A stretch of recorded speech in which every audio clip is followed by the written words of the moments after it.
Antes de detalhar os dois votos aqui iniciais já consolidados hoje, vamos te contar como estava lá dentro. Os olhos do J10 nessa cobertura, a nossa Carla Lucena, porque nesta sessão de hoje, que abriu essa etapa final do julgamento da trama golpista, do núcleo crucial da trama golpista, os jornalistas puderam acompanhar, mas não podiam fotografar nem filmar bastidores. E muito do que estava acontecendo ali também fala sobre esse julgamento de alta carga política, sabemos disso. Carla, te dou as boas-vindas e começo perguntando a você o que acontecia lá dentro que as câmeras oficiais da TV Justiça não alcançavam, né? Quem estava lá assistindo, o que esse primeiro dia desse desfecho final nos conta sobre esse momento.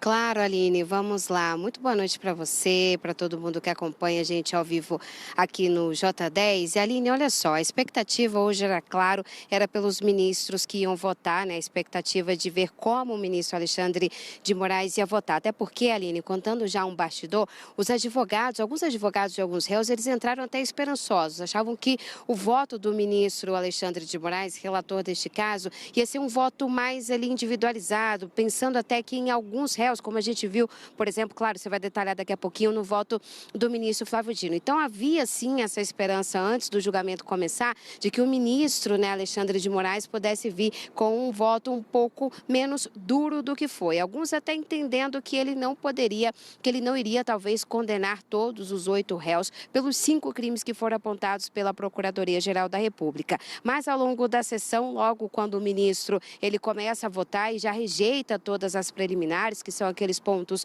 né, que são colocados pela defesa antes do julgamento do mérito, aí os advogados já começaram a perceber que não, que o caminho seria outro. Então ficou ali, né? A gente viu que os advogados, eles se sentam lá na sala da primeira turma, um ao lado do outro, então estávamos ali com o advogado do tenente-coronel Mauro Cid muito próximo, por exemplo, do advogado do ex-presidente Jair Bolsonaro, eles que ficaram o tempo inteiro prestando atenção, porque é isso, Aline, a gente tinha alguns advogados de alguns réus com essa esperança, mas a gente também teve advogado, inclusive, entrando já sabendo ali, né, inclusive dizendo que o que ele previa, né, do julgamento era uma condenação de todos os réus, mas claro, todos eles dizendo dessa possibilidade de absolvição. Então, o julgamento ele foi iniciado. Outras presenças também importantes para a gente destacar ali no plenário da primeira turma, presença de parlamentares. A gente teve, por exemplo, a presença do deputado Zuco, ele que é líder do PL, ou seja, né, do partido do ex-presidente Jair Bolsonaro, ele que é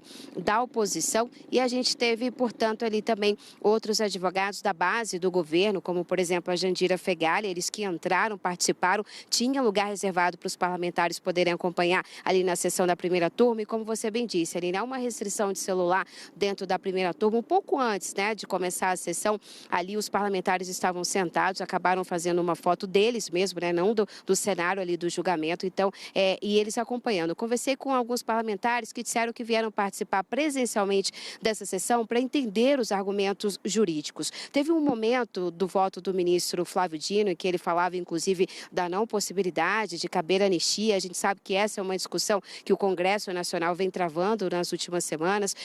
Esses parlamentares começavam a conversar entre si. Então, todo esse conteúdo, pelo que eu ouvi dos parlamentares, principalmente da base do governo, ou seja, aqueles que são contrários a qualquer medida de anistia, é de que esses argumentos seriam importantes para o debate a ser levado dentro do Congresso Nacional. Então, o julgamento ele foi seguindo dessa forma, e aí a gente vai falar um pouquinho também de bastidores ali dos ministros, né, porque a gente viu que ao longo do voto, por exemplo, o ministro Luiz Fux, quando viu ali uma intervenção, né, uma parte que eles chamam do ministro Flávio Dino, no voto do ministro Alexandre de Moraes, ele chegou a falar que houve uma combinação de que não houvesse esse aporte. Como é que isso funciona, Aline? A gente está ali na sala da primeira turma, fica num prédio anexo, esse prédio anexo da primeira turma, ele é ligado, por exemplo, ali ao prédio onde ficam os gabinetes dos ministros, tem uma sala, a gente que é setorista consegue ficar um pouquinho, não hoje, né, mas assim, em outros julgamentos a gente consegue ver uma salinha de café, então tem uma antessala antes de entrar na primeira turma, que é onde, claro, eles conversaram sobre esse acordo de não ter essa parte. Então, o clima hoje, né, de voto, o tom, né, dos votos foi um tom muito duro do ministro Alexandre de Moraes e um tom, de certa forma, com um olhar diferenciado para outros réus ali do ministro Flávio Dino. Então, esse foi um pouquinho dos bastidores que eu trago aqui para ti, Aline. Volto contigo.